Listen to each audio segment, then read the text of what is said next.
adalah rumah bagi beragam suku, budaya, agama, dan bahasa. Nasionalisme sebagai bangsa merdeka telah menyatukan kita semua. Tapi, nasionalisme kita seringkali dibenturkan dengan Islam. Nasionalisme dan Islam sesungguhnya memiliki nilai-nilai yang sejalan, tidak bertentangan, dan bahkan jadi bagian yang tak terpisahkan. Seperti Nabi Muhammad SAW memberi tauladan lewat piagam Madinah. Semua kaum dan suku yang berbeda-beda diangkat harkat dan martabatnya. Tak ada yang terpinggirkan, tak ada yang disingkirkan. Semua memiliki hak dan kewajiban yang sama. Bersama-sama, kita menuju bangsa yang adil dan makmur. Indonesia kita, cermin piagam Madinah yang sesungguhnya. Energizing your ikhtiar. Bismillahirrahmanirrahim. Assalamualaikum warahmatullahi wabarakatuh. Alhamdulillahirrabbilalamin. Wassalatu wassalamu ala asrofil anbiya wal mursalin wa ala alihi wa sahbihi rasulillah ajma'in. Amma ba'du. Alhamdulillah, siang hari ini kembali kita bersua dalam kajian online kita di hari ke-18 di bulan suci Ramadan 1442 Hijriah ini. Tentu saja dengan satu pengharapan, semoga kita semua senantiasa dalam lindungan Allah Subhanahu wa taala, tidak kurang dari apapun atas semua nikmat yang Allah telah berikan kepada kita, nikmat keimanan, kesehatan. Tentu saja kita patut memanjatkan segala puji dan syukur kita kepada Allah Subhanahu wa taala.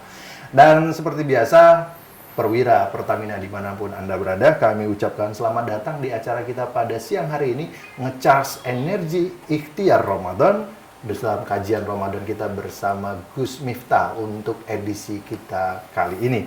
Dan tentu saja bersama saya Agus Setiawan akan memandu acara ini hingga selesai nantinya. Dan kembali kami mengingatkan kepada seluruh rekan perwira Pertamina dimanapun Anda berada, tema Ramadan 1442 Hijriah kita kali ini adalah energi ikhtiar, yang ini dimana kita berharap semangat ini dapat menjadi sebuah penyemangat bagi seluruh perwira Pertamina dimanapun Anda berada untuk senantiasa memberikan energi-energi positifnya untuk melaksanakan ikhtiar terbaiknya sebagai insan ciptaan Allah Subhanahu wa taala, sehingga dapat bermanfaat bagi diri sendiri dan orang lain yang ada di sekitar, baik dalam hal profesional maupun spiritual. Nah, hari ini juga kita akan kembali menyimak kajian kita bersama guru kita Gus Miftah dengan tema yang sangat cetar membahana hari ini. Ya, ini tema energi kita pada hari ini adalah Islam, kebangsaan, dan nasionalisme. Dan hari ini sudah bersama-sama kita Gus Miftah, langsung saja kita sapa. Assalamualaikum Gus. Waalaikumsalam warahmatullahi wabarakatuh. Ini sudah edisi ketiga nih Gus ya, kita ketemu lagi untuk kajian energi ikhtiar. Ya, episode ketiga dari 100 episode insya Allah. Insya Allah, amin, amin. Tentu saja dengan moderator yang berbeda. Baik. Ini baru durasi 2 menit ya Gus ya. Sudah langsung ya Gus ya. Baik. Oke. Tapi nanti tolong editor itu dia potong aja. Baik. Alhamdulillah Gus yang ini sudah hadir di ini, dan tentu saja sekali lagi sebelum kita memulai kajian kita, kami ingatkan kepada seluruh rekan-rekan perwira Pertamina di manapun berada yang bergabung secara online, kami ucapkan selamat datang ya bagi yang mungkin baru saja bergabung. Dapat mengajukan pertanyaan melalui kolom chat M-Teams dengan format nama, underscore fungsi, atau direktorat, underscore pertanyaan. Sekali lagi, nama, underscore fungsi, atau direktorat, underscore pertanyaan. Baik, langsung saja rekan-rekan Pertamina, kita akan berbincang-bincang dengan Gus Miftah tentang Islam, kebangsaan, dan nasionalisme. Monggo, Gus. Hamdan wa syukranillah, salatu wassalamu ala rasulillah, Sidina Maulana Muhammad ibni Abdillah, wala hawla wala quwata illa billah. Teman-teman perwira yang berbahagia, mudah-mudahan puasa kita hari ini tetap dijaga oleh Allah Subhanahu wa taala dengan segala kekhusyuannya, sehingga puasa kita diterima dan betul-betul mendapatkan pahala. Karena saya teringat dengan sabda Rasulullah, kaming suaimin laisalahu min siyami ilal ju' wal atos. Seberapa banyak orang yang berpuasa, dia tidak mendapatkan apa-apa kecuali haus, lapar, dan dahaga. Artinya apa? Puasanya barangkali sah, namun tidak mendapatkan pahala. Kawan-kawan Pertamina begini, Barwira begini. Ini saya pikir temanya sangat menarik. Kita akan berbicara mengenai Islam, kebangsaan, dan nasionalisme. Ya. Satu ketika saya pernah ditanya apa pandangan Gus Miftah terhadap agama dan Pancasila. Agama dan Pancasila. Karena sering saja kemudian hari ini banyak orang yang masih teriak-teriak Pancasila tidak cocok untuk Indonesia. Ada yang mengatakan ideologi Pancasila harus diganti dengan omongannya yang sekarang rame itu. Diganti saja dengan ideologi khilafah dan lain sebagainya. Saya dengan komentar atau pendapat-pendapat seperti ini tentunya kurang setuju. Karena saya pikir bangsa Indonesia ini bangsa yang majemuk dan butuh betul-betul ideologi yang mampu menyatukan anak bangsa. Mas Agus begini, kita lihat apa sih perbedaan antara negara-negara di Eropa sama di Indonesia. Eropa itu satu bangsa berdiri di atas banyak negara. Bangsanya adalah Europe. Berdiri di atas banyak negara. Di Perancis, Inggris, Belanda, Spanyol, dan lain sebagainya. Dan mereka kenapa bisa bersatu? Karena dipersatukan dengan bahasa yang sama, yaitu bahasa Inggris. Satu bangsa berdiri di atas banyak negara. Dan mereka dipersatukan dengan bahasa yang sama. Bahkan mata uangnya pun sama pada akhirnya, Europe. Nah, itu. Artinya apa? Lebih gampang karena satu bangsa berdiri di atas banyak negara. Sementara Indonesia ini lebih kompleks daripada itu. Kalau Eropa satu bangsa berdiri di atas banyak negara, Indonesia sebaliknya. Banyak bangsa berdiri di atas satu negara. Bangsanya apa aja Mas Agus? Bangsa Jawa, Madura, Bugis, bangsa Batak, Aceh, dan lain sebagainya. Dan lebih celaka lagi apa? Mereka mempunyai bahasa yang berbeda-beda. Jangankan seluruh Indonesia ya. Sama-sama orang Jawa, dari ujung Jawa, Banyuwangi sampai kemudian Betawi, ini kan satu pulau nih.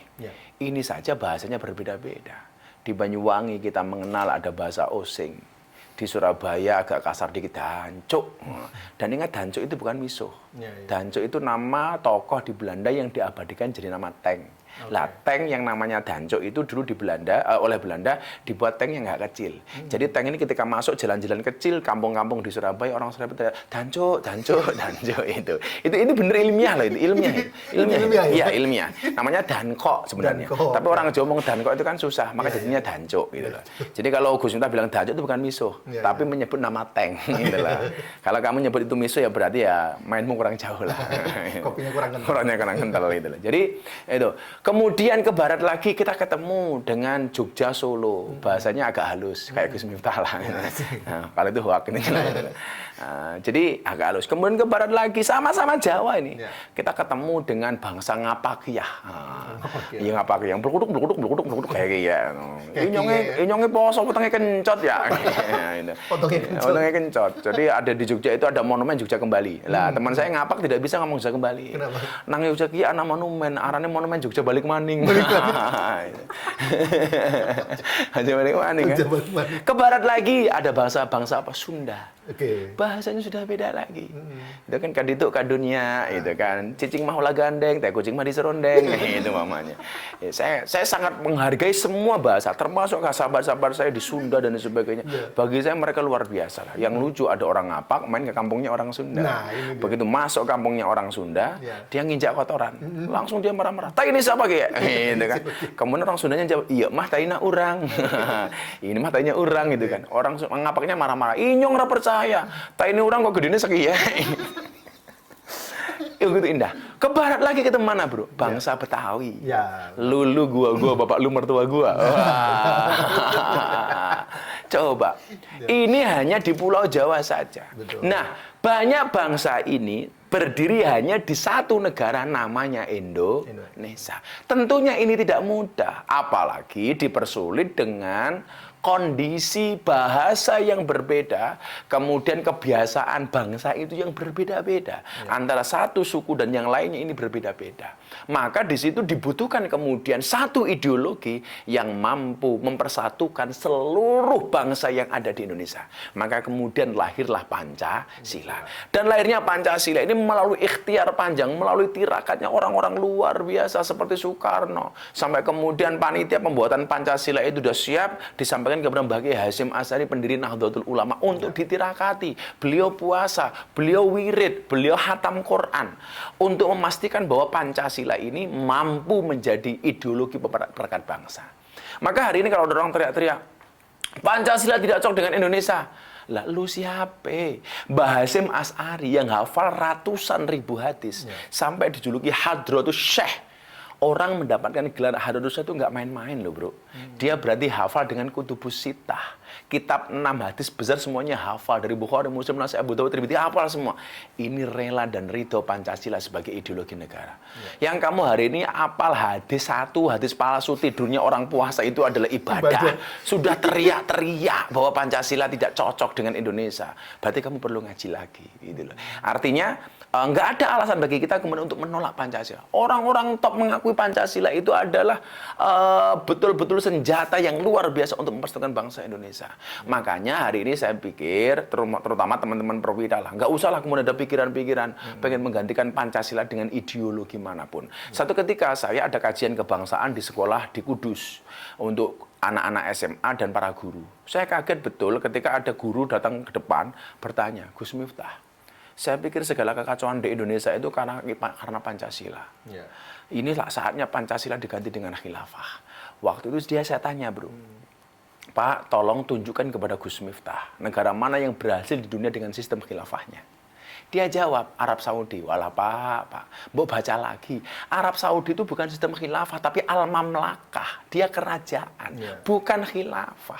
Artinya apa? Orang-orang yang ngeyel seperti itu betul-betul gagal paham gitu loh. Belum ada sejarahnya. Dan saya sampaikan, kalau memang sistem khilafah itu berhasil, mohon maaf, Utsman yang sebaik itu saja dibunuh. Matinya kan ditusuk. Betul. Sekarang saya mau tanya, ada nggak orang kita hari ini yang lebih baik daripada Utsman? Dengan umat terbaik waktu itu saja dibunuh. Artinya apa? Sudahlah, nggak usah ngotak-ngatik soal ideologi. Ini paling mantap. Saya di Jogja pernah itu ada orang demo, ganti Pancasila dengan takbir, Allahu Akbar. Saya nggak marah. Kaca mobil langsung saya buka, begitu mereka Allahu Akbar, langsung saya jawab Sami Allahu liman hamidah. Sopir saya jawab Rabbana wa lakal hamd. Malah kayak orang sholat. Ini saya pikir pemahaman yang harus dievaluasi lah. Nah, bahkan kemudian dengan Bhinneka Tunggal Ika, inilah yang kemudian mempersatukan bangsa Indonesia dengan segala perbedaannya. Catat ya, Anda kalau kerja di BUMN, seperti di Pertamina, makan uang dari negara, menggunakan fasilitas negara, bekerja untuk negara. Jangan sampai kemudian keberadaan kita menentang negara. Karena dalam sejarah Ahlus Sunnah, nggak ada bro. Ahlus Sunnah itu menentang dengan pemimpin yang sah, itu nggak ada. Maka kecintaan kita kepada bangsa ini harus kita pupuk. Rasulullah Muhammad SAW ketika pindah dari Mekah ke Madinah, dia berdoa sama Allah. Allahumma habib ilainal Madinah kahubina ila Makkah au asyad. Ya Allah, berikanlah anugerah kepadaku untuk mencintai kota Madinah sebagaimana aku mencintai kota Makkah, bahkan lebih dahsyat daripada itu. Pertanyaannya, kenapa Rasulullah mencintai Arab? Karena beliau lahir besar dan hidup di Arab. Kenapa Miftah mencintai Indonesia? Karena Gus Miftah lahir dan besar di Indonesia. Kenapa teman-teman Perwira harus mencintai Indonesia? Karena you lahir di Indonesia, cari uang di Indonesia, dan you bekerja untuk Indonesia. Nggak ada alasan. Sekarang bilang nggak pernah bekerja, nggak pernah berjuang, nggak pernah mengeluarkan darah. Macam-macam kok cangkemnya cerewet. Waduh, please deh. Kalau kamu tidak suka dengan Pancasila, gampang gawe negara dewe tak kandani itu. Kenapa? Ketika saya pelajari kemudian konsep-konsep di dalam Pancasila, sila-silanya, semuanya nggak ada yang bertentangan dengan agama, bro. Betul. Ketika berbicara ketuhanan yang Maha Esa, wa ilahukum ilahu wahid, qul huwallahu ahad. Mana salahnya kemanusiaan yang adil dan beradab? kan hablum minan nas, Ya. keadilan sosial, i'dilu wa aqrabul taqwa, dan seterusnya. Ini nggak ada sama sekali pertentangan-pertentangan di dalamnya. Maka semua agama yang diakui oleh undang-undang ini berhak untuk menjalankan agamanya dengan baik tanpa mendapatkan gangguan dari pihak manapun. Sehingga kalau itu kemudian kita pahami, nggak ada lagi ngebom gereja. Nggak ada lagi kita ngebom gereja. Makanya pas kasus ngebom gereja itu malaikatnya bingung, bro. Yang mati ditanya sama malaikat, baptis kamu apa? Sorry, malaikat saya Islam. Malaikatnya nggak percaya. Saya nggak percaya. Saya Islam, malaikat. Akhirnya malaikat bilang, masa kamu Islam? Islam kok matinya di gereja? Mati kau. Aneh-aneh. Maka ingat ya, kalau masuk surga itu semudah meledakkan diri dengan sabuk bom, maka orang yang punya sabuk bom itu tidak akan pernah memberikan sabuknya kepada orang lain. Ya dipakai sendirilah, bro. Pasti. Gitu loh. Pasti itu loh. Maka ingat, Indonesia itu negara dengan 6 kamar yang ada di dalamnya. Ya. Indonesia itu seperti rumah besar. Ya. Di dalam rumah besar ini ada 6 agama. Di dalam rumah besar ini ada 6 kamar. Ada kamar Islam, kamar Kristen, kamar Katolik, kamar Hindu, kamar Buddha, kamar Konghucu. Saya meyakini, kalau semua orang ini kembali ke kamarnya masing-masing, tidak akan terjadi masalah. Yang menjadi masalah adalah ketika kita kembali ke kamarnya orang lain. Ya kan? Bahkan kita tidur di kamarnya orang lain. Bahkan ngompoli kamarnya orang lain. Ini pasti akan jadi masalah. Selama orang Islam kembali ke kamar Islamnya, orang Nasrani kembali ke kamar Nasraninya, nggak akan terjadi masalah. Dan inilah Indonesia. Ya kan? Ya. Maka Pancasila ini hari ini menjadi sebuah ideologi yang mengakui itu. Ketuhanan yang Maha Esa, Anda mau beragama apapun. Makanya kenapa kemudian mencantumkan kolom agama dalam KTP. Dan harusnya Anda bangga loh. Makanya KTP-nya Islam sudah akan masuk surga. Amin. KTP-nya. Enak amat gara-gara KTP masuk surga. Ya kan? Malah kemudian ada orang bilang begini. Salah satu yang menjadikan diskriminasi itu gara-gara kolom agama dalam KTP. Iya, iya. Loh, gila loh. Negara di dunia ini hampir semuanya mencalonkan kolom agama dalam KTP, bro ya. Iya. Ada yang kemudian memberikan pilihan, ada yang menurut, ada yang enggak. Tapi di Italia contohnya, di Italia itu banyak yang tidak mencantumkan kolom agama dalam KTP. Karena kan mayoritas mereka beragama Katolik, dan di Katolik ada sepersepuluhan kan, ada sepersepuluhan. Lah, mereka itu rata-rata tidak mencantumkan kolom agama, menurut kawan saya ya, tidak mencantumkan kolom agama dalam KTP-nya, karena kalau ketahuan agamanya langsung dipotong gajinya 10%. Nah, jadi motifnya itu, gitu, motifnya itu. Saya pikir Anda harus berbangga. Anda yang Muslim berbahagialah ketika KTP-mu beragama Islam. Anda yang Nasrani sama, nama umpamanya Alex, agama Katolik, ya harusnya bangga dong. Maka ketika ada usulan kolom agama dalam KTP dihapus saja, saya nggak setuju. Kalau kolom agama dalam KTP dihapus, saya nggak setuju. Tapi kalau yang dihapus kolom kawin atau belum kawin, saya setuju. Wah, itu baru keren. Statusnya hilang gitu loh. Kasihan yang jomblo. Yang jomblo itu benar-benar kasihan. Kenapa? Kamu harus ingat, wahai para jomblo. Jangan sekali-kali kamu mati dalam keadaan jomblo. Kenapa? Karena Dajjal itu statusnya jomblo. Nah, artinya kalau kamu mati dalam keadaan jomblo, jangan-jangan kamu cucunya Dajjal. Gitu loh. Ingat ya jomblo. Ingat ya Belum, jomblo. belum. Allah menciptakan manusia berpasang-pasangan. Betul. Itu artinya kalau kamu tidak punya pasangan, jelas kamu bukan manusia. Truk aja gandengan. Truk aja gandengan kok. Masa kamu enggak? Tapi kamu jawab, truk gandengan. Truk aja gandengan. Ferrari sendirian juga keren. Santai-santai. Tapi kasihan. Kenapa? Nyamuk saja tepuk pakai 2 telapak tangan. Bukan. Masa cintamu tepuk sebelah tangan? Aduh, kasihan jomblo. Jadi pemahamannya seperti itu ya. Makanya dulu kawan saya yang kemudian dia menjadi orang Islam, Mas Deddy Corbuzier, dia pernah begini, apa pandangan Gus Miftah terhadap agama dan Pancasila? Bagaimana pendapat Gus Miftah terhadap orang yang mengatakan semua agama itu benar?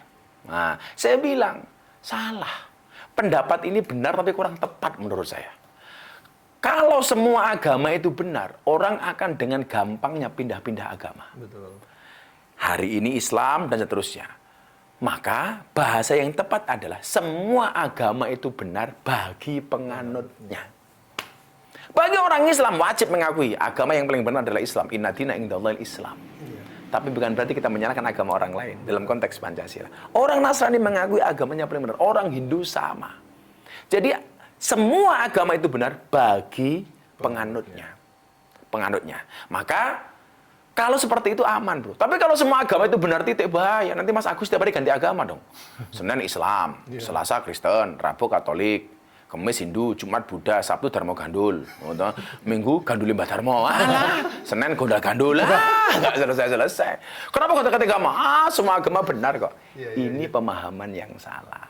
Nah, ketika kita berbicara kebangsaan dan nasionalisme, yang perlu kita ingat adalah bahwa bangsa ini merdeka tidak hanya merupakan sumbangsih satu agama, tapi semua agama yang ada di dalamnya terlibat untuk memerdekakan Indonesia. Maka kewajiban kita hari ini adalah untuk mencintainya. Maka kenapa kemudian kita mendengar resolusi Jad Bahasim Asy'ari dengan mengeluarkan fatwa yang luar biasa, hubbul waton minal iman. Mencintai negara itu bagian dari iman. Saya pernah diprotes, Pak. Kenapa, Gus? Saya ngaji di Surabaya, hubbul waton minal iman. Tahu-tahu ada orang datang begini, Ustadz saya mau tanya, kenapa? Hubbul waton minal iman itu hadis riwayat siapa? Ya Allah. Ini kan bukan hadis gitu loh. Ini kan bukan hadis, tapi kaulnya ulama. Betul. Tapi karena yang tanya orang nggak paham, saya jawab hadis riwayat Muslim. Lihat dia tanya, kok bisa Muslim? Iya, ini hadis riwayat Muslim. Emangnya ada hadis riwayat non Muslim? Kan nggak ada. Makanya hari ini banyak orang yang kemudian mabuk agama tapi tidak paham dengan agama. Banyak orang yang ngaku ustadz padahal nggak punya kemampuan beragama. Ini bahaya. Termasuk hubbul waton minal iman itu bukan hadis, bro. Itu adalah kaul ulama. Nah, satu saat Mas Agus, saya pernah dicontoh sama Via Valen nih. Via Valen, bro. Kamu tahu Via Valen tuh? Tahu. Itu yang nyanyi apa? Apa? Po ame-ame belalang. Tapi itu tadi, Mas Agus sama Via Valen beda keyakinan. Kenapa tuh, Gus? Mas Agus yakin mau, Via Valen yakin nggak mau. Makanya aku nganan, kamu ngiri. Aku nyepertan, kamunya lari. Ya, saya juga punya untuk yang jomblo nih. Kenapa? Berakit-akit ke hulu, berenang-renang ke tepian. Cakep. Mantanmu sudah ke penghulu, kok kamu masih sendirian? Nasibmu aku belum, Madrid, kamu Barcelona. Ya. Akunya sudah married, kok kamu berkelana? Kasihan banget. Gitu. Makanya menikahlah. Menikahlah kan. Sejomblo-jomblonya kamu pasti akan berakhir. Di mana berakhirnya? Kalau tidak di pelaminan, minimal di pemakaman. Insyaallah, kasihan banget jomblo. Kasihan banget. Ya Allah. Saya tanya, Gus Miftah punya nggak kuat untuk jomblo? Saya bilang, jomblo nggak butuh kuat, tapi butuh pasangan. Kasihan. Nah, waktu itu dia bilang begini, inilah maksud saya, orang yang kemudian paham agamanya kurang pas atau dia nggak mau belajar tapi sok pinter gitu. Gus, saya mau tanya, kenapa, Dok? Saya bilang gitu. Satu ketika saya menyanyikan lagu Din As-Salam di panggung dangdutan. Turun dari panggung dangdut, saya dimarahin sama orang. Via Valen nggak pantas nyanyi lagu sholawat di panggung dangdutan. Lah, pertanyaan Via Valen sederhana. Gus, apakah benar Din As-Salam itu lagu sholawat? Saya jawab salah. Itu qasidah Arab tapi bukan sholawat. Sholawat itu tidak harus berbahasa Arab. Dan tidak semua qasidah itu sholawat. Itu kan lagu perdamaian. Din itu agama, salam itu damai, selamat. Artinya itu mau dinyanyikan lagu dangdut, koplo, campur sari, campur saru, ya ada masalah. Itu bukan sholawat kok itu loh. Jadi bahkan ya nyuwun saya, umpamanya Anda sambil ke toilet nyanyi itu boleh-boleh saja. Sambil duduk langsung boleh, bukan sholawat. Gila hatil gitu kan. Mata fi masa itu. Ya bukan sholawat kok. Betul. Kalau sholawat ya nggak boleh. Memang ada Mas lagu yang bukan sholawat tapi nggak pantas dinyanyikan di toilet. Kayak lagu man ana itu bukan sholawat, tapi penghormatan kepada guru. Lah kalau bisa jangan di toilet. Masa man ana di toilet? Man ana itu nggak boleh, nggak pantas gitu. Nah, termasuk tadi hubbul waton minal iman itu bukan hadis, itu kaul ulama. Lah, makanya kemudian saya memahami bahwa kemudian orang-orang yang gagal memahami kebangsaan ini rata-rata orang yang tidak mau belajar. Atau kalau kemudian dia belajar pada guru yang salah. Maka Gus Miftah selalu mengatakan orang yang salah pergaulan itu lebih gampang dinasihati daripada yang salah milih pengajian. Jangan sampai kemudian kita bergabung kepada satu komunitas pengajian yang menganggap semua golongan salah di luar golongan dia. Saya pernah ketemu orang yang mengatakan semua golongan itu kafir kecuali golongan saya. Ya Allah, itulah bedanya dakwahnya Rasulullah dengan kita. Rasulullah itu dakwahnya mengislamkan orang kafir, sementara orang hari ini mengkafir-kafirkan orang Islam. Itu gimana terjadi? Karena pahamnya salah atau salah paham, maka bergurulah kepada guru yang benar. Maka dulu Dedi ketika mau masuk Islam, walaupun saya larang dia mau masuk Islam, nggak boleh.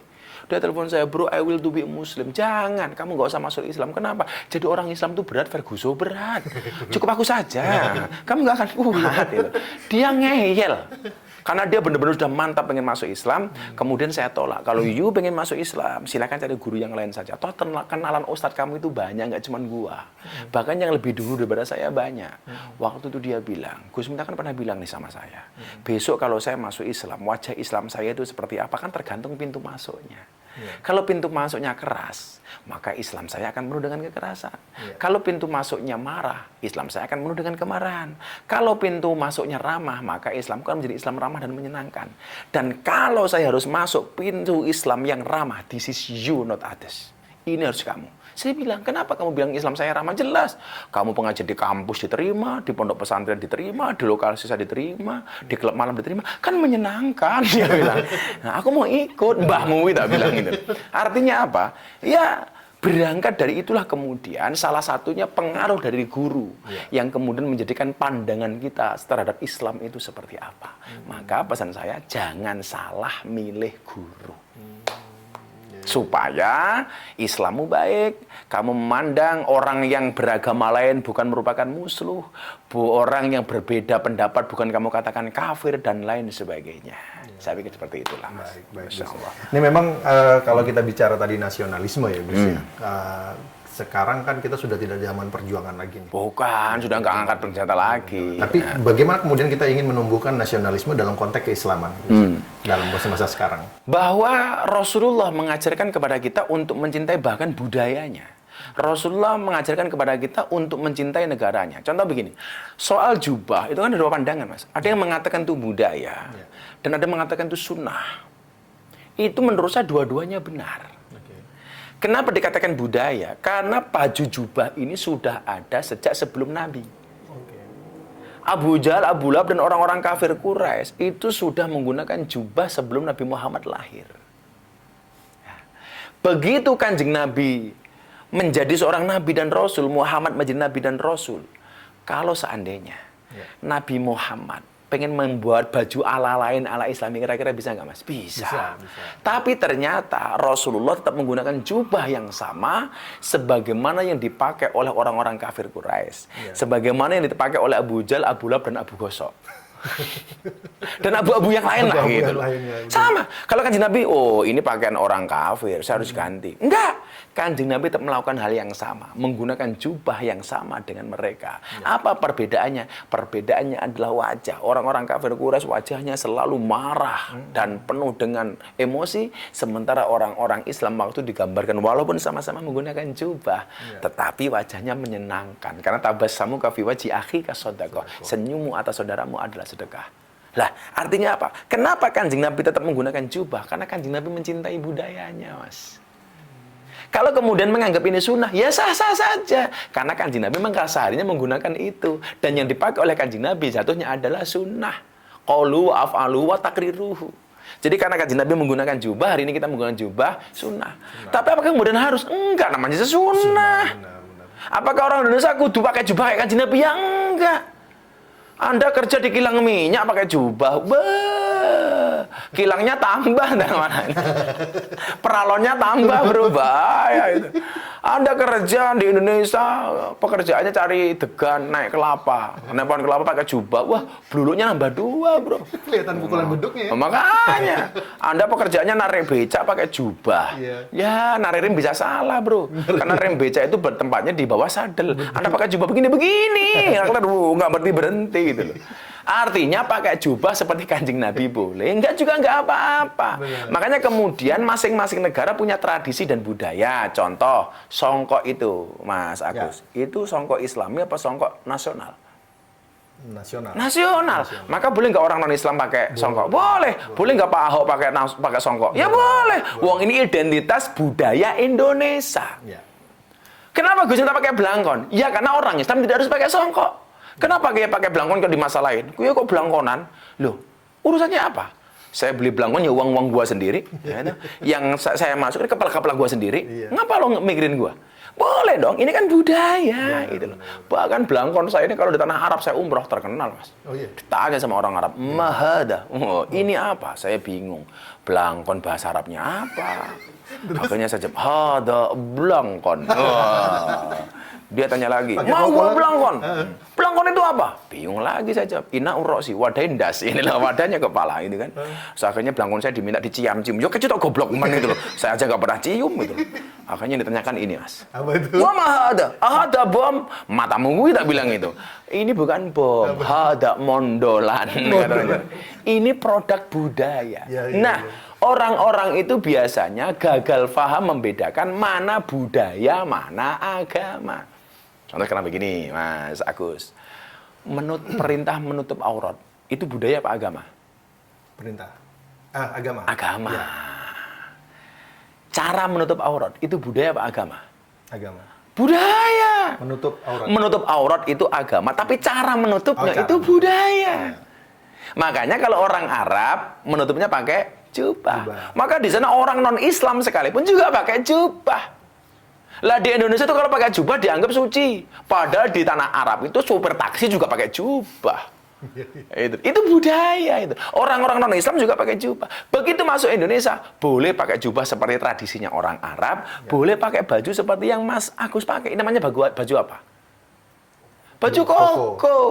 Ini bukan baju Islam, Mas. Bukan. Baju Cina, maka namanya koko. Kalau bajunya kayak Gus-Gus. Gus-Gus, ya. Acara bisa di Pertamina, Gus-Gus. Tapi karena dia dari Inggris, gas-gas. Gas-gas. Ini kan namanya baju koko. Ini juga produk budaya. Makanya kawan-kawan saya Cina juga pakai seperti ini boleh. Orang bilang, wah orang Cina pakai baju muslim. Dari mana Anda mengatakan ini baju muslim? Ini baju koko. Baju batik juga boleh kan? Batik boleh-boleh saja. Karena ini identitas budaya orang Jawa. Polanya ya. Nah, makanya saya yakin corona itu dari Cina. Maka namanya corona.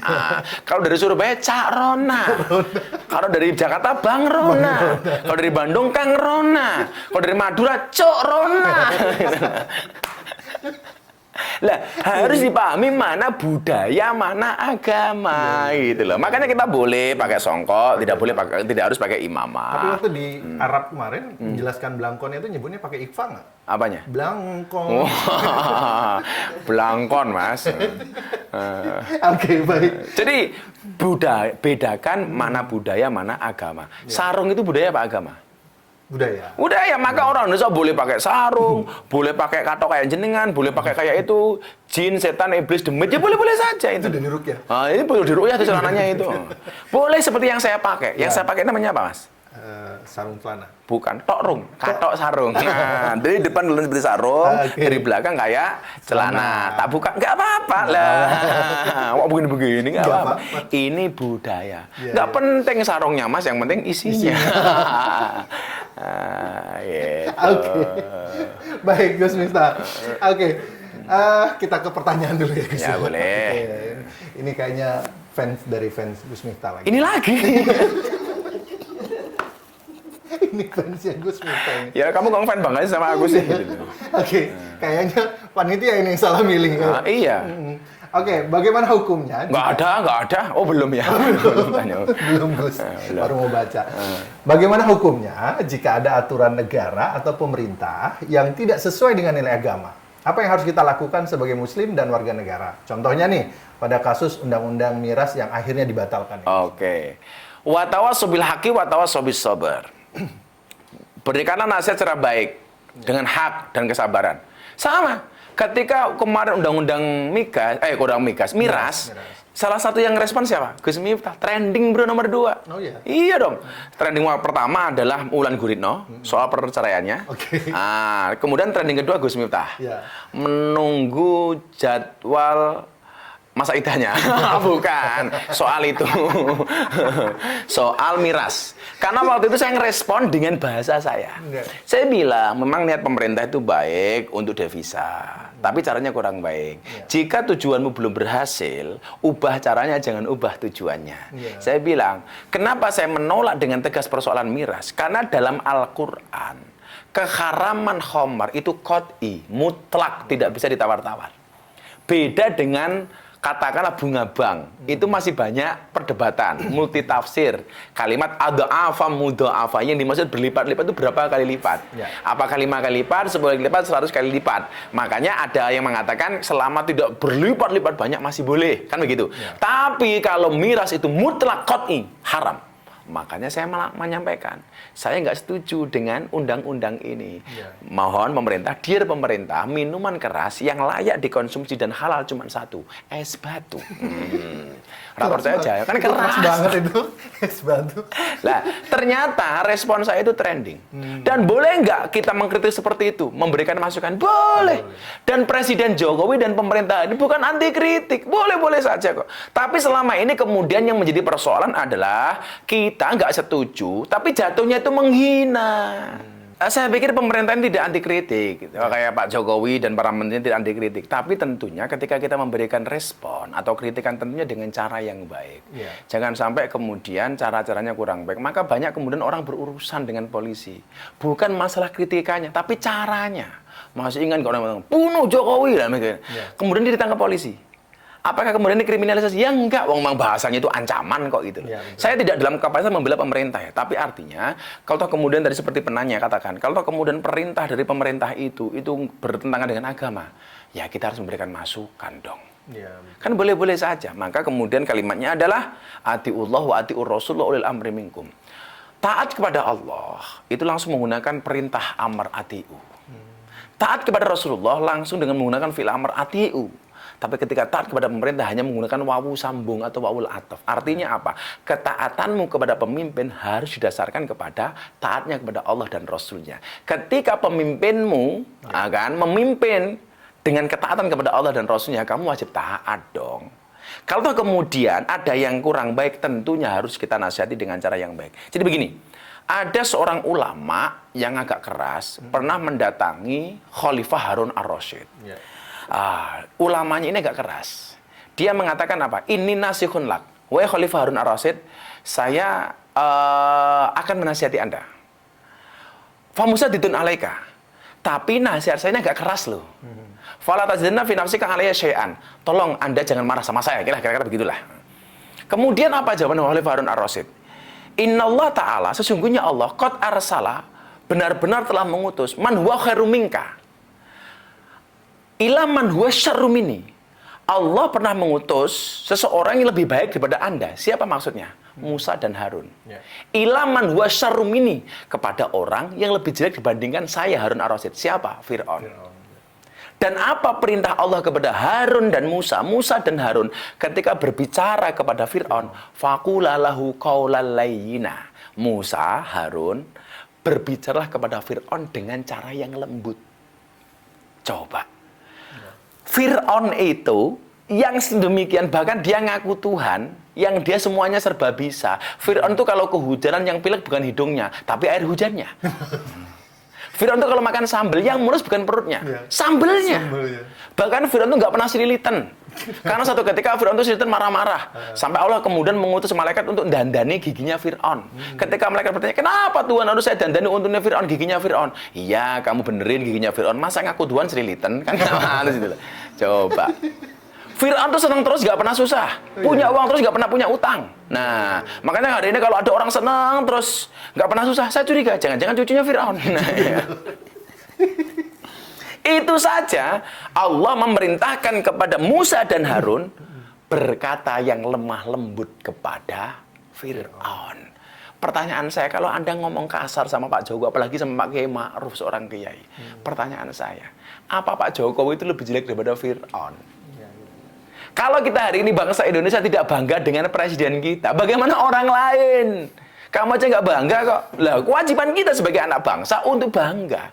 Bukan secara personalnya minimal, tapi sebagai identitas bangsa. Siapa presidenmu? Jokowi. Begitu.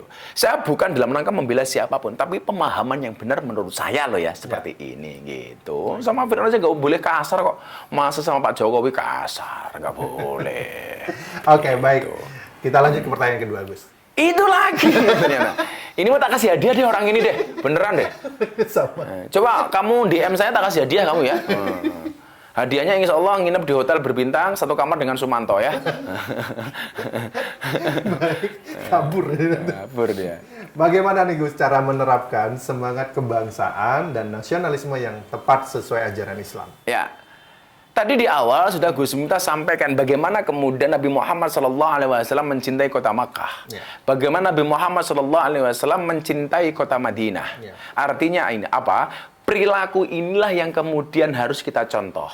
Bahwa kalau ada orang mengatakan mencintai negara itu tidak ada dasarnya, Anda salah. Ya. Oh, Nabi Muhammad saja mencintai negaranya, kok masa kita enggak? Gitu loh. Jadi itu, saya pernah Mas di-tag sebuah akun Instagram yang mengatakan begini. Awas, hati-hati lagu musyrik. Saya kaget. Kok ada lagu musyrik itu apa? Setahu saya kalau saya nyanyi diiringi oleh musyrik. Itu Nah, biasanya. musik. Oh, musik ya. Musrik. Gitu lah. Oh, musik itu ya. Musik. Tapi saya nggak pernah nyanyi lagu yang judulnya hoak. Nggak pernah. Ada lagu judulnya hoak. Apa itu? Hati senang walaupun tak punya uang. Itu hoak gitu. Kata siapa? Bahwa senang nggak punya uang. Tapi juga ada lagi. Apa itu? Lagu judulnya Stroke. Stroke. Apa itu? Aku terjatuh dan tak bisa bangkit. Stroke berarti gitu loh. Yang itu butiran debu. Aku tanpamu. Aku tanpa butiran debu ya. Coba. Kayak goblok banget ya itu gitu loh. Kok bisa-bisanya gitu loh. Lah, coba. Tapi juga ada lagu yang bikin lumpuh. Gimana tuh? Saya kutha wis tale, wah lumpuh saya kutha ya Mas. Sak kutha ya abot saya kutha gitu loh. Berat banget. Lumpuh jadinya. Lumpuh. Lah, dia bilang, "Awas, hati-hati. Lagu musyrik." Saya bingung, lagu apa? Ternyata menurut akun Instagram itu, dia mengatakan apa? Lagu musyrik itu adalah lagu Padamu Negeri Kami Berbakti. Ya Allah. Ini dari mana? Wong lagu mencintai negaranya kok. Iya, Itu loh. Berbakti di situ jangan dipahami kemudian seperti kita berbakti kepada agama. Seperti kita berbakti kepada Allah. Berbaktinya kita kepada bangsa ini. Kenapa? Karena bangsa ini walaupun bukan negara Islam, tapi sudah sangat Islami, Mas. Coba sekarang adzan di mana-mana bisa kita dengar. Kurang Islami di mana? Iya. Ulama dihargai. Buktinya Habib Lutfi jadi Wantimpres, Pak Kiai Maruf jadi Wakil Presiden. Kan ada yang dikriminalisasi. Saya nggak sepakat dengan bahasa itu. Jadi kalau ada orang, baik ulama maupun kiai maupun ustadz maupun orang biasa, dia berbuat kriminal kemudian ditangkap sama polisi. Itu bukan kriminalisasi ulama, tapi proses hukum terhadap ulama yang kriminal. Contoh saya ditangkap polisi karena saya melakukan perbuatan kejahatan. Apakah kriminalisasi? Ya bukan. Kriminalisasi ulama itu adalah ngundang kiai pengajian pulang nggak diamplopi lah. Itu kriminalisasi. Itu melanggar KUHP pasal 378. Apa itu? Penipuan. Kalau isinya cuma sedikit, pasalnya beda lagi. 352. Perbuatan tidak menyenangkan. Gitu. Nyuwun saya Mas Eri. Jadi begitu pemahamannya adalah tidak ada seperti itu. Ini negara walaupun bukan negara Islam tapi sudah sangat Islami. Di mana-mana orang beribadah gampang, pengajian ya boleh. Makanya kadang-kadang kita tuh heboh sendiri gitu loh. Kayak kemarin awal-awal pandemi.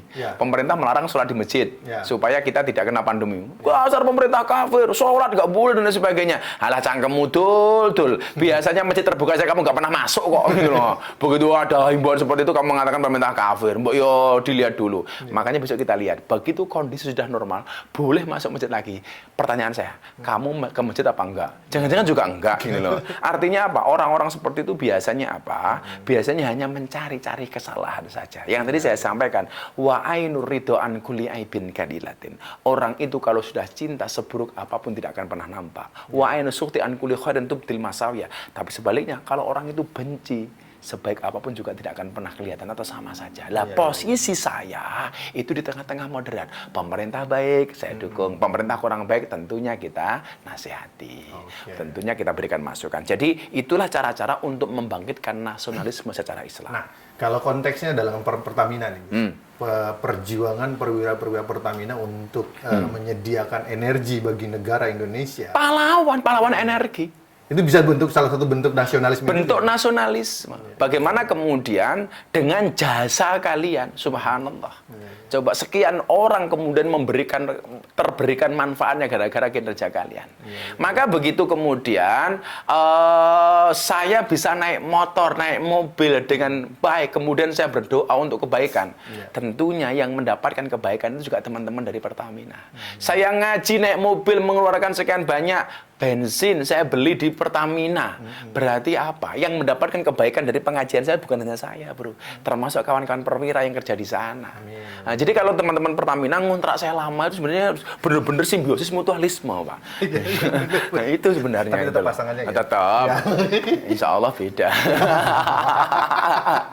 Jadi gitu. Kalau konteksnya Anda, ini pejuang energi loh. Iya, betul. Pejuang energi. Bagaimana kemudian gara-gara itu orang bisa masak dengan gas LPG. Begitu dia berdoa, Allahumma barik lana fima razaqtana wa qina adzabannar, berikanlah berkah kepada kami. Termasuk yang didoakan siapa? Karyawan-karyawan perwira. Oh, itu juga bagian dari hubul waton. Coba kalau bayangkan, teman-teman sama sekali nggak ada bekerja mogok dan sebagainya. Negara ini akan seperti apa? Maka kalau kemudian Anda niat itu sebagai jihad, itu nggak ada masalah. Maka ingat, jihad itu bukan berarti mengangkat pedang di medan perang. Tapi ketika Anda kerja di Pertamina, diniati untuk kesejahteraan masyarakat, itulah jihad. Ketika Anda kerja di situ, niat untuk nafkah keluarga, itulah jihad. Ketika kemudian Anda berperang, membela kehormatan istri dan anak-anak, itulah jihad. Pertanyaannya, yang jomblo bela siapa? Lagi jomblo masa nggak ada bedanya dengan keran, hanya untuk kencing toh. Kasihan banget jomblo ini. Jomblo ya. Oke. Ini pertanyaan dari jomblo lagi. Dari jomblo lagi. Kayak gini. Mohon maaf ya penanya, identitas nama kita samarkan. Kenapa? Kan namanya sama. Jika ada ancaman terhadap negara, apakah wajib hukumnya membela negara? Wajib. Wajib ya. Wajib. Bela negara itu hukumnya wajib. Karena apapun itu, negara juga melindungi rakyatnya.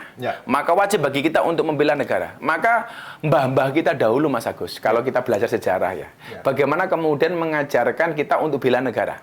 Bela negara. Rumah-rumah dulu kan belum ada internetnya. Internet ya internet. Internet juga belum ada. Belum ada internetnya. Itu biasanya kan ada kayu besar apa namanya itu? Kayak balok, bukan? Bukan. Kuda-kuda. Kayak kuda-kuda macam-macam. Biasanya dulu dikasih apa? Merah putih. Merah putih, betul. Supaya apa? Kita ketika di orang tamu itu melihat, wah merah putih. Semangat dan jiwa nasionalismenya itu bangkit. Kenapa orang-orang dahulu menaruh merah putih di kayu tengah itu di bandar itu? Karena dulu ketika ada Belanda dipasang di depan rumah, diturunkan sama Belanda. Oh, gitu. Makanya kemudian disikapi untuk menumbuhkan jiwa nasionalisme ini, patriotisme. Caranya bagaimana? Tuh. Kasih. Sehingga ketika kita duduk sambil ngopi makan, ingat. Oh, semangatnya membara. Mas Agus lagi kumpul sama istrinya. Wah, semangatnya tambah lagi.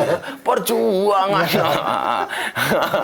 Caranya sampai seperti itu. Bagaimana kita mencintai bangsa ini? Iya. Makanya kalau ditanya apakah wajib hukumnya bagi kita bela negara? Iya, karena hubbul watan minal iman. Mencintai negara itu bagian dari iman. Bahkan ketika Anda berjuang, matinya pasti syahid. Oh, tapi kalau ada ngebom gereja, sangit. Itu bukan jihad, tapi jahat. Apa yang kamu lakukan itu jahat. Apa yang lakukan kamu jahat, Ferguson. Jadi gitu, bela negara, hukumnya wajib. Saya mewajibkan, makanya santri saya di pondok, bagaimana saya menumbuh kembangkan semangat nasionalisme. Setiap hari Senin, santri saya wajibkan untuk upacara bendera. Jadi upacara bendera semuanya bersarung. Wah, keren bro.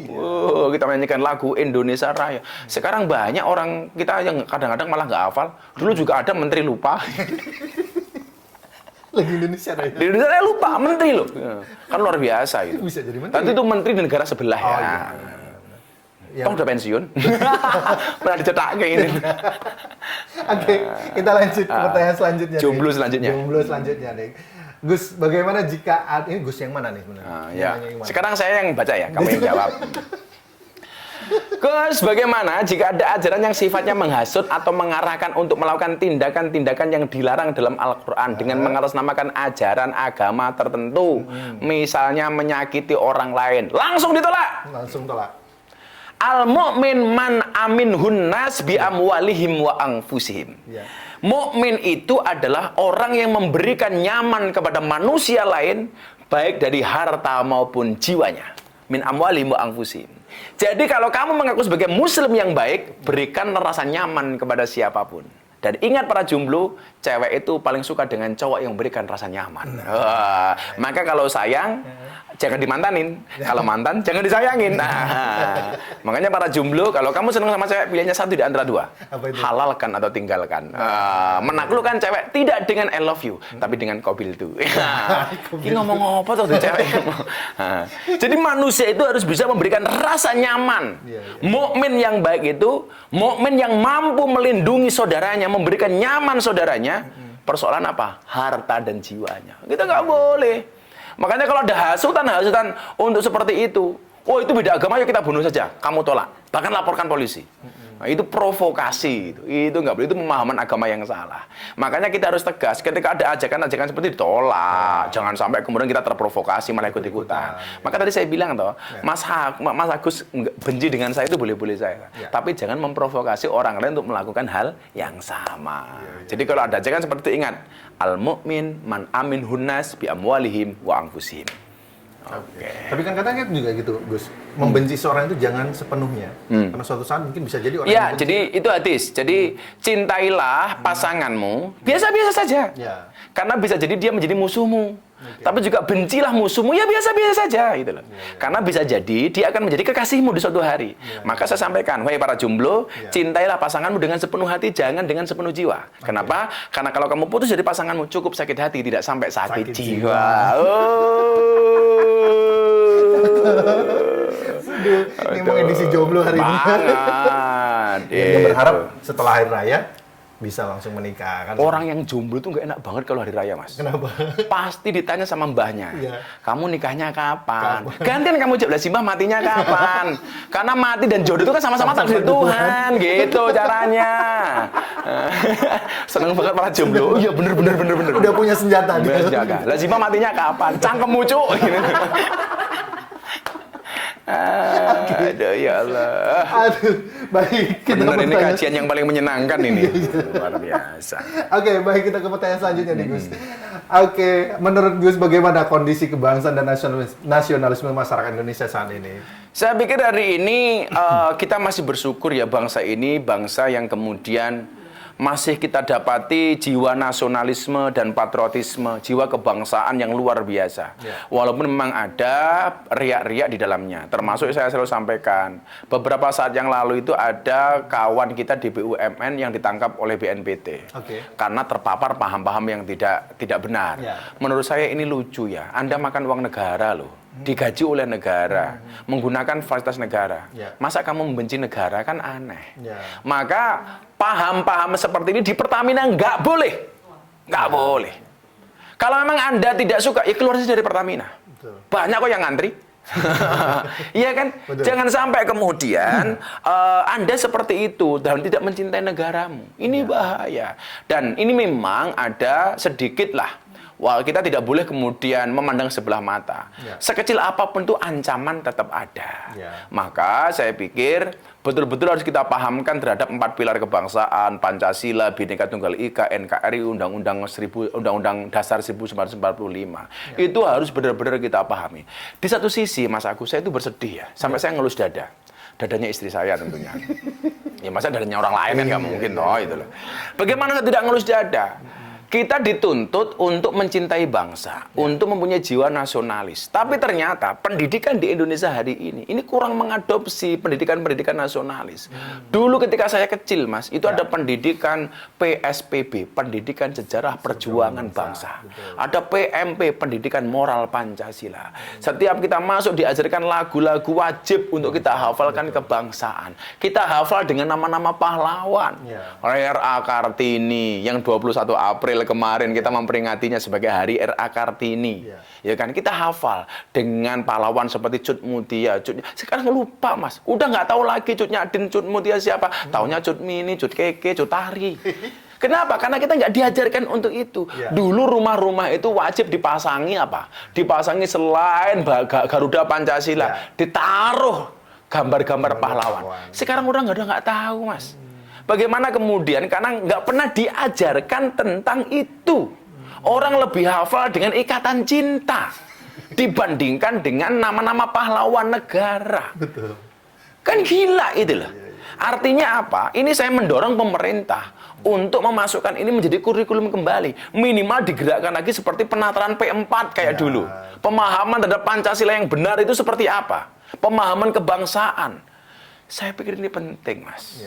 Sekarang anak-anaknya sudah nggak tahu lagi lagu-lagu kebangsaan, sudah nggak tahu lagi lagu-lagu seperti umpamanya apa ya, sorak-sorak bergema, itu udah nggak ada lagi. Bahkan banyak orang yang tidak hafal Pancasila, banyak orang yang tidak tahu pahlawannya, dan ini bahaya. Maka jas merah, jangan sekali-kali melupakan sejarah. Jas hijau, jangan sekali-kali hilangkan jasa ulama. Benar-benar sekali ya. Karena memang perjuangan bangsa Indonesia untuk merebut kemerdekaan juga seperti yang Gus katakan. Iya, kalau kita nggak menghargai pahlawan, bahkan kita nggak kenal kan bahaya, Mas. Jadi gambar pahlawan itu tidak hanya kemudian sekedar untuk ditaruh di gambar uang. Kalau cuma itu pun nggak banyak. Tapi saya juga heran nih. Kenapa, Gus? Kenapa sih pemerintah itu kalau bikin uang pasti ada gambar cewek menari? Coba dilihat deh, 100.000 cewek menari, 50.000 cewek menari, 20.000, 10.000, 5.000 sampai 2.000 ada gambarnya cewek menari. Tetap ada ya? Ternyata saya baru tahu jawabannya. Kenapa, Gus? Karena hanya uang lah yang bisa membuat cewek itu happy. Makanya perempuan itu hatinya seperti rekening bank. Tidak mungkin berbunga kalau tidak ada saldonya. Yang paling celaka uang 1.000. Kenapa? Baru ada gambarnya cowok, pahlawan Patimura bawa pedang. Cuman satu-satunya toh. Itu artinya apa? Cowok disuruh berusaha dan cewek yang menikmati hasilnya. Aduh, keren banget ya. Keren. Ini lebih keren dari acara TV loh ini. Makanya kalau nggak diperpanjang Pertamina rugi loh ini. Saya nggak mau bilang paketan lagi, nanti disuruh ganti. Insya Allah saya akan mengusulkan orang lain. Ada ya Allah, ya Allah. Bagus. Ini kondisi puasa, subhanallah. Hati saya happy sekali hari ini, ya Allah. Ada yang di tempat kayaknya ada pelampiasannya. Oke, baik Gus, nggak terasa ini udah hampir 1 jam kita ya kebersamaan kita pada siang hari ini, Gus. Tapi sebagai konklusi dari diskusi kita pada siang hari ini mungkin terkait dengan Islam, nasionalisme dan patriotisme ini, Gus. Bela negara, mencintai negara dan nasionalis itu tidak bertentangan dengan ajaran agama. Dan justru Rasulullah mengajarkan itu. Rasulullah mencintai tanah Arab karena beliau memang lahir dan besar di Arab. Demikian juga kita dengan orang Indonesia tentunya, walaupun agama kita sama dengan Kanjeng Nabi, tentunya kita juga boleh mencintai negara kita sebagaimana yang diajarkan oleh Kanjeng Nabi. Jadi kemudian hilangkan paham-paham yang kemudian mempertentangkan antara agama dengan kebangsaan, karena semuanya bisa selaras. Maka dengan pemahaman-pemahaman seperti itu, insya Allah bangsa Indonesia akan dijauhkan dari paham-paham radikal, dari paham-paham yang kemudian tidak mengakui tentang kebangsaan. Saya jangan sampai kemudian terulang ketika di satu sekolah di daerah Boyolali, itu ada guru yang mengharamkan untuk menghormati merah putih. Katanya tauhid dan lain sebagainya, padahal statusnya sebagai pegawai negeri. Ini kan aneh. Dia makan uang negara tapi tidak mau hormat kepada merah putih dengan mengatakan itu syirik. Naudzubillah min dzalik. Kita hormat merah putih itu bukan syirik, tetapi semata-mata karena jiwa nasionalis dan patriotis kita kepada bangsa dan negara. Kalau saya jelas NKRI harga mati. Artinya memang Islam sudah mengajarkan untuk cinta kepada negara dan tentu saja taat kepada para pemimpin-pemimpin yang sah. Karena dalam sejarah Ahlussunnah tidak ada ajaran untuk melawan negara, apalagi menjatuhkan pemimpin yang sah. Betul sekali. Baik, terima kasih Gus atas kehadirannya siang hari ini. Dan sayangnya ini adalah merupakan episode terakhir di kebersamaan kita hari ini. Hari ini ya. Ya, mudah-mudahan atas izin Allah, insya Allah ini akan kita buat rutinan. Nanti akan saya bilang sama Mas Eri, podcast Pertamina bersama Gus Miftah. Gus Setiawan ya. Kalau yang terakhir tolong diedit ya. Baik, sekali lagi terima kasih Gus siraman rohani dan kucuran ilmunya buat kita semua pada siang hari ini, yang mudah-mudahan sekali lagi bermanfaat dan menjadi amal ibadah buat Gus dan Amin. Dan semuanya. semua yang terlibat Dan pada mudah-mudahan acara semuanya dilindungi oleh Allah Subhanahu wa taala, termasuk teman-teman kita di Kilang dan semuanya lah di MOR macam-macam. Semuanya atas lindungan Allah dan tetap mempunyai jiwa Pancasila. Amin, insya Allah. Baik, sekali lagi terima kasih. Dan buat rekan-rekan perwira yang sudah mengikuti acara ini hingga selesai, kami juga ucapkan terima kasih atas kebersamaannya. Dan jangan lupa, silakan untuk rekan-rekan mengisi absensi feedback yang tertera pada layar, atau juga bisa melalui link ptm.id /absen kajian _3004. Sekali lagi, ptm.id /absen kajian _3004. Dan saya Agus Setiawan akhirnya mohon undur diri dari ruang acara kita pada hari ini, dan mewakili seluruh kerabat kerja yang bertugas kami mengucapkan mohon maaf atas segala kekurangan dan terima kasih atas segala perhatian. Sampai berjumpa di lain kesempatan. Mudah-mudahan kajian ini bisa menjadi sebuah kajian rutin untuk mengecas Amin. untuk mengecas energi ikhtiar, energi kebaikan yang bisa kita tularkan bukan hanya untuk diri pribadi kita, tapi juga kepada keluarga dan orang-orang yang ada di sekitar kita, Amin. tentunya ya. Terima kasih atas segala perhatian dan mohon maaf atas segala kekurangan. Lebih dan kurang mohon maaf. Subhanakallahumma bihamdika asyhadu an la ilaha illa anta astaghfiruka wa atubu ilaik. Wa faminkum. Assalamualaikum warahmatullahi wabarakatuh. Waalaikumsalam.